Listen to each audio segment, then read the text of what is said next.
People told me I couldn't do a lot of things. I feel like I'm the chosen one. Look at this.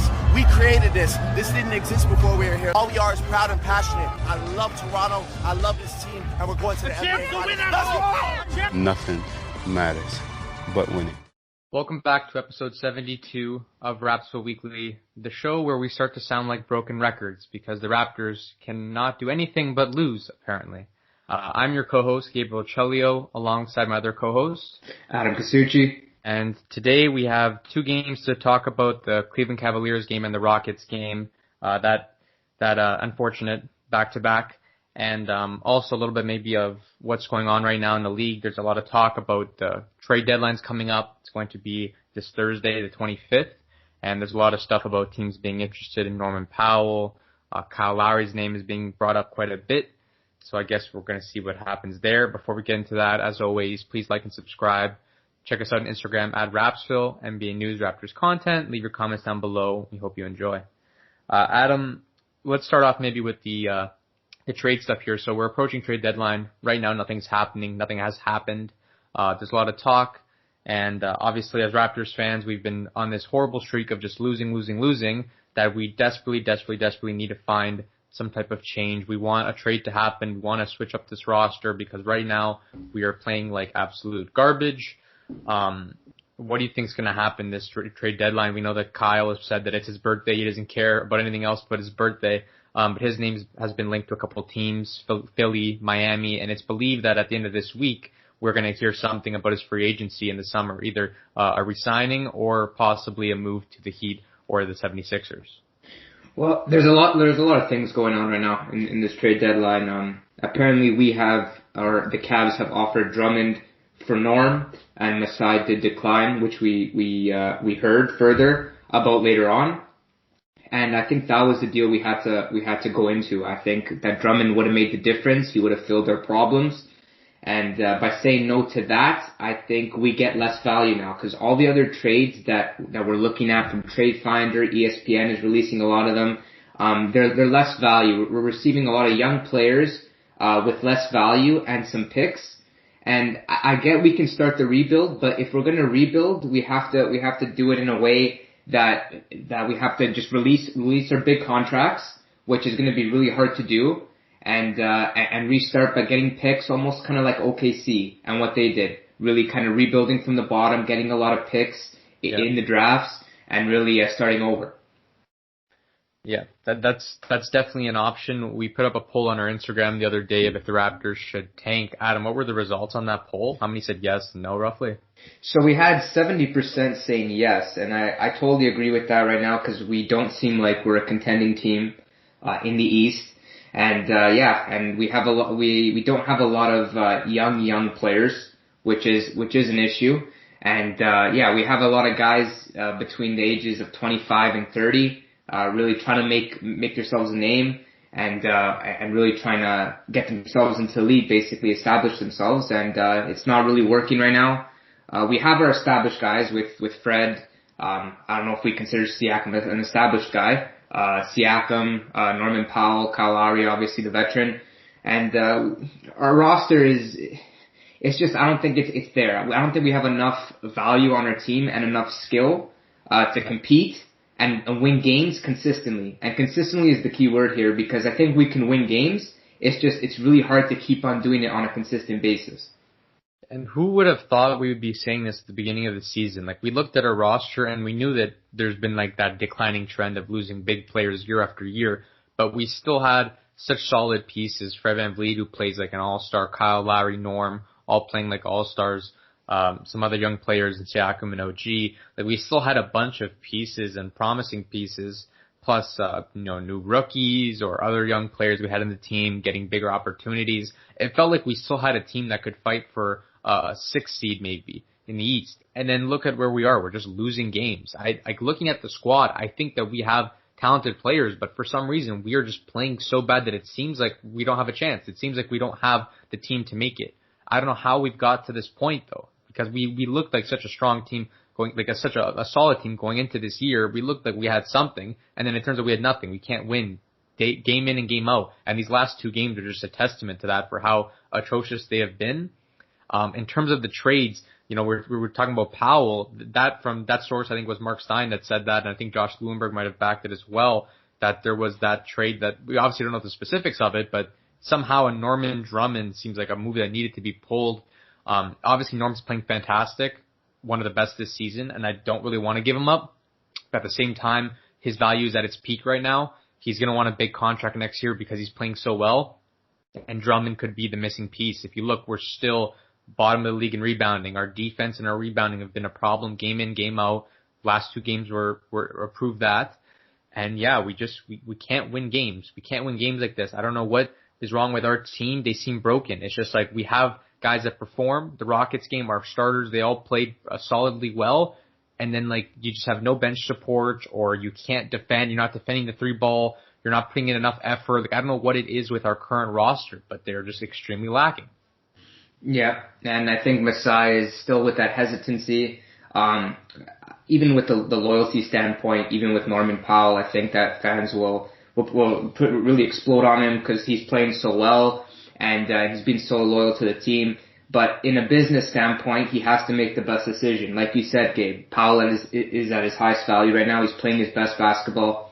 We should get the most value out of him right now. And Drummond is a guy that completes 2 of our big issues. And the first one is really defensive rebounding. And offensive rebounding hasn't really been an option, except for Chris Boucher really getting some rebounds on the offensive end, but hasn't really been a trend. But yeah, rebounding has been horrible as a team. And also, it has been the defensive end of late. We've seen in these last 2 games that just collapses on the defensive end. The inside has been very weak, and we're just giving up open layups, and our intensity level has dropped. So I think Andre Drummond putting a big body like that in the paint will really close those problems. And yeah, I think Masai, man, he's got to wake up here. This is the time to make a move. We're seeing it by the results, and it's happening on a consistent basis. You have to make a trade, and you have to do it now. Yeah, there's only 2 ways to go from here. Right now we are, looking absolutely horrendous, losing to everybody in the league, some of the worst teams, and then we're going to be versing harder teams. To be 11th in the Eastern Conference and still being like quite a few games out of a playoff spot, it's either a move to push for the playoffs, which is obviously what we'd hope for, but then again, I don't see, sadly with this team, it's looking like we are not looking good for that. So the only other option is to blow it up and start, pulling in young guys, picks, anything you can to hit a rebuild phase. But obviously the real rebuild phase is messy. It doesn't always work. Your ideal goal is to do like the Chicago Bulls or Miami Heat, how they kind of take a couple of years where they're just out of playoff spot, and then somehow they work their way back up within like 2 to 3 years at most to get to where they need to be. It's not a huge change for them. We're just experiencing like a dramatic effect of that, just not being able to make it. And we're on the longest streak since the Bargnani days of 2012. So yeah. This isn't normal. We just lost to a team that lost 20 games in a row. Only 8 teams have ever done that, and we've lost to a team that's done that. They weren't even without Oladipo, one of their star players. It's just, it's ridiculous. It's honestly ridiculous. Yeah, Gabe, and I wanted to speak a little bit on the switch of the bench rotation. Really with Stanley Johnson being inputted, Bembry taking a step back, and Davis taking a step back, not really getting minutes for the Toronto Raptors as much as they did earlier on in the season. Why do you think that is? I think it's Nick Nurse just trying things. We've seen, Watanabe, Stanley, Terrence Davis, Bembry all take a step back. Stanley's been the one we've seen the most out of those 4. The other 3 have really taken a step back, not being played as much. And then in turn, he's been going with Malachi, Paul Watson, pretty much them 2 for the most part.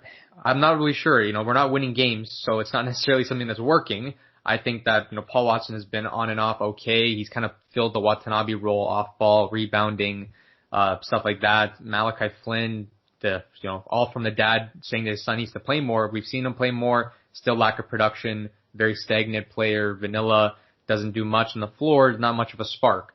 So, I guess Nick Nurse is just trying things, but nothing's working.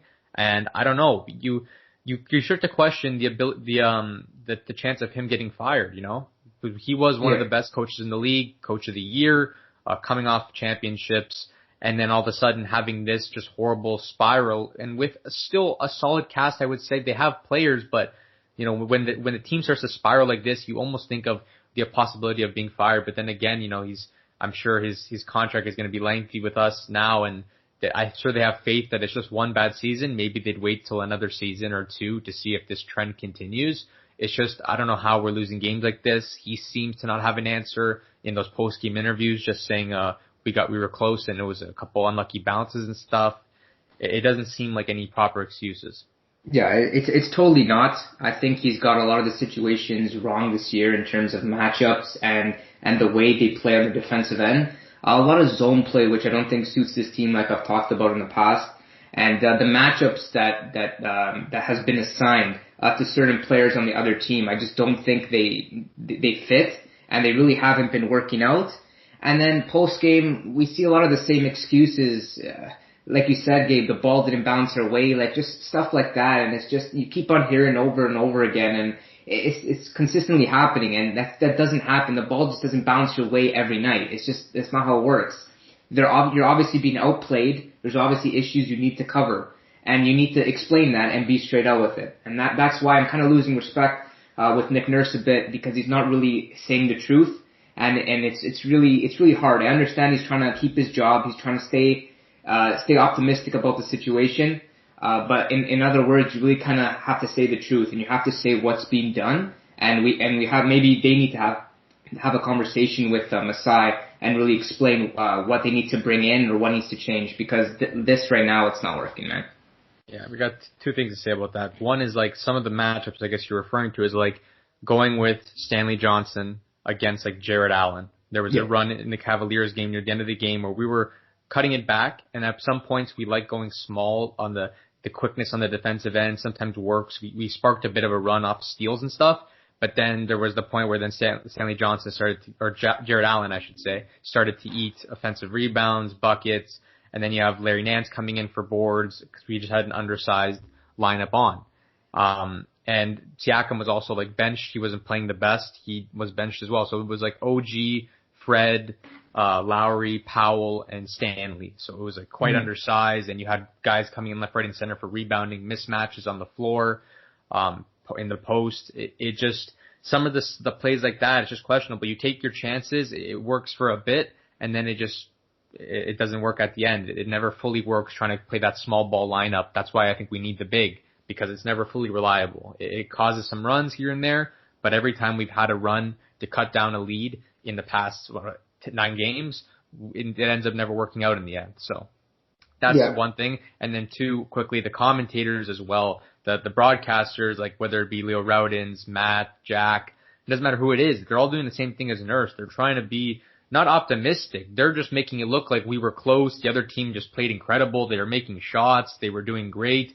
They never actually point out, I guess that's obviously their job, is to keep, fan support and stuff. It just seems like at one point you got to be realistic with the team. This is unacceptable the way that they're playing, and a change needs to be made. We should not be a team that's playing at this caliber, this low of standings. Yep, that's totally true. And another issue is the management decisions. Gabe, I want your opinion on, I think the Nets are picking up Elise Johnson on a 10-day, and we went with Ellenson instead of Elise Johnson. What's your opinion on that, and why is that a wrong decision by management? And what does Elise Johnson, what would he have brung if he did come to the first team? Yeah, well, we only saw them a little bit at the beginning of the year on our team. Then we saw Ellenson come back, but both of them have been in the 905 together. Ellenson, he's more of a slower player, good, a decent shooter, running the pick and roll. He's not horrible per se. I feel like Elise Johnson would have been good to see him back on the team again at this stage where our bench unit is just extremely unproductive and not playing well. Someone like him who I think will bring a lot more intensity and aggressiveness on the inside and stuff, I feel like would just be like a dog off the bench. So I feel like that might have been a good path for us to take in terms of on the bench. The Nets might be getting a good use of him. We'll see what happens. Obviously, they are a little undermanned these next couple of games. No Kyrie, no KD, no Shamet. Harden's a game-time decision, stuff like that. So I feel like he'll get a couple minutes here or there next couple of games. I guess we'll see how he does for them. But I feel like, our management could have stepped up and did that. But once again, I'm wondering, like I said last episode, if we're leaving that spot open for a trade, if we're going to be pulling in multiple pieces. I'm not sure There's talk from Miami, there's talk from Philly, and those guys aren't going to be willing to give up their star players. So in turn, they would probably give up a couple smaller pieces. So I'm guessing that's what the extra spot is for right now. Yeah, and I also feel that Masai is almost in a panic situation with it. He doesn't want to give up too much value. He doesn't want to give up a lot of value right now because he knows other GMs will be trying to steal valuable players from the Raptors because they're not playing as well, and they kind of have everyone up for grabs in terms of just value, right? So I think Masai's got to look at the situation, but he needs to see the urgency in it. He really needs to see the urgency, and he needs to make a move. It's a must. You got to keep on bringing it up. This has to happen. It's March 23rd. We got 2 days to make a deal. We need a center, and we need a bench scorer. We need some scoring off the bench. Those are the two things we need, and it's got to happen. All right, first game, Cleveland Cavaliers versus Toronto Raptors. The Cavs won 116-105. First half, pretty close, I would say, right there. And then third quarter collapse, something we've seen often, that third quarter or fourth quarter. The third quarter, we got outscored 32-18. Honestly embarrassing. Yeah. And it was largely due to before half, Colin Sexton getting in our head, saying some words to Fred VanVleet. Norman Powell reacted, stepped in, said, who do you think you're talking to? They were going back and forth. Norm looked like he was ready to take off Colin Sexton's head. And then we get out to half, and our guys look flat, missing jumper after jumper, Fred missing shots, Norm missing shots, everybody missing shots on the team. And then on the other side, Colin Sexton is banging threes, making tough layups, flexing, clapping. Those eyes were wide. He's playing tough defense, getting around screens, and he just took over. Got in our heads. I expect a lot more from our team. I expect Norman Powell, when he gets angry, he goes off. Same thing with Lowry. Don't poke the bear. I was expecting more from the team, more resiliency, and we just gave in. We just missed shots, and they were feeding off momentum, and they just went the other way with it. Colin Sexton clearly dominated tonight. 36 points, 3 boards, 4 assists, 2 steals, 13 for 24 shooting. It was pretty much him. He had other support, obviously. He had Dean Wade, who came in and popped a bunch of threes at the start of the game, 16 points, 4 threes on the night. Garland had 15, 5 and 6. He did decent. And then Jared Allen, 17 points, 15 boards. Like I said, he was a huge trouble at the end of the game. It was them pretty much causing the damage, but it was all feeding off of Sexton's energy and momentum.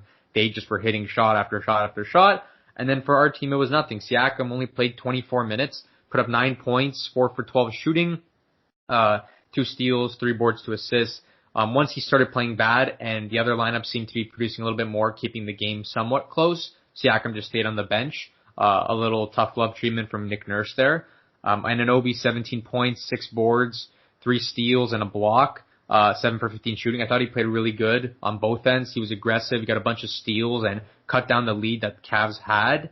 VanVleet, 23 points, 7 assists, 2 steals, 2 blocks. 8 for 24 shooting though. That was pretty tough. He made 5 threes on the night, but there was a lot of them there that I think he needed to make in order to cut this lead down. Kyle Lowry, 18 points, 8 boards, 4 assists, 5 for 14 shooting and a steal. Another guy that wasn't making his shots as much as he should have been. And Norman Powell, 18 points, 2 boards, 7 for 16 shooting. Something else that pissed me off this game was that Norman Powell, he played solid, and then he just didn't get the ball that much at all, really. Didn't see a whole lot of him. We went with other lineups this game, even the next game. Even though the whole team was shooting bad, he was one of the players shooting well. He didn't touch the ball near the end of the game. Other people were taking shots. He basically got cold, and then by the time we got back to him, it was just over for us. We missed too many shots at the end. We weren't clutch. And then this bench unit, a bunch of guys, McCaw leading the bench unit with 5 points in 9 minutes, and the rest just didn't really produce. It's been horrible. I mean, Chris Boucher has really taken a step back in terms of scoring, and he really kind of is kind of averaging out his season averages, having a hot start and then now kind of just slowing down a bit. But we can't expect him to just be there every night, and I totally understand it from Chris Boucher's standpoint. Stanley Johnson has when we've been giving him the minutes, he hasn't produced. He cannot score the ball on the offensive end, open corner threes, driving it to the rim. He looks hesitant to shoot, and it's been a problem. It's been a big problem for us. And defensively, I haven't really seen an impact, to be honest. Gabe, have you seen anything from him? Well, this game he did have a couple of steals in that run to cut down Cleveland, but besides that, he didn't do much on the shooting end. His only bucket was that steal and dunk he did. But he is getting a lot of minutes. Obviously, little production on the offensive end, just filling up that corner spot. And it's same thing with the rest of the bench unit. No, everyone puts in about 12 minutes a night. They don't produce much. Malachi Flynn, 4 points, 2 assists. Paul Watson, five minutes, he had a bucket at least. It was McCaw, I felt, was one guy that off the bench in the couple minutes he got, I felt like he was playing pretty strong. The defense wasn't the best there, and also partially due to the lineup they had on was a small ball, but offensively he did try to work his butt off for the one chance that he got in a while. Everyone else just not as much production, and it's just a trend that we've been seeing. Okay, and then moving on to the Rockets, Toronto Raptors versus Rockets. The Rockets won 117-99. You heard me correct. The team that lost 20 games in a row blew us out by 18 points by the end of the night. Very embarrassing. First quarter, obviously dead close, 28-27. Second half, we were down by a little bit. And then third quarter, also close. Fourth quarter, blowout. The most important quarter, and we lose it 29-13. Absolutely outscored. Losing to John Wall and Christian Wood pretty much. The rest of the team there, obviously they have some decent players, but these guys are like heavy rotation players like Tate, Daniel House, Sterling Brown. Sterling Brown used to be like the 12th man on the Bucks, him and DJ Wilson, and we were struggling against them. It was Christian Wood, 19 points in the night, 8 for 15 shooting. He played well. Only 28 minutes of play because they've been minute restricted a little bit. Sterling Brown, 20 points, 10 boards, 7 for 10 shooting. Like, come on, Tate, 22 points, 6 boards, 5 of 6, 8 for 9 shooting, 2 steals. He was grabbing offensive rebounds, being a dog on defense, and then making buckets. Like, these are guys that not should be scoring like this. Daniel House, 12 points, 6 assists, 4 for 5 shooting. So everyone on their starting lineup shot well and did well in their minutes. And then John Wall, he also put up numbers, 19, 11, and 10, but he shot 8 for 30. He missed so many shots alone that we should have been able to capitalize. Plus the turnovers this game, we should have been able to capitalize on something. I feel like we definitely had the stronger team. You can't be wrong about that. We had size. Someone like Bain should have been able to dominate. Instead, it was the opposite. He was making bad plays. He looked completely out of it, passing out of bounds. All over the place. No defensive effort. He couldn't even, he missed a wide open dunk. Like, he was just absolutely lost this game when it should have been a game that he obviously capitalized in. Another game where Chris Boucher didn't see a whole lot of minutes as well, only 22. Boucher, 4 points, 10 boards on the night, 1 for 7 shooting. In those little minutes that he's been getting past 2 games, obviously he's gotten cold. And then Paul Watson and Flynn combined didn't do much in their combined 36 minutes of play. They only had 6 points, 3 boards, and 3 assists. And then Bembry, 6 minutes of play. Haven't seen him a lot.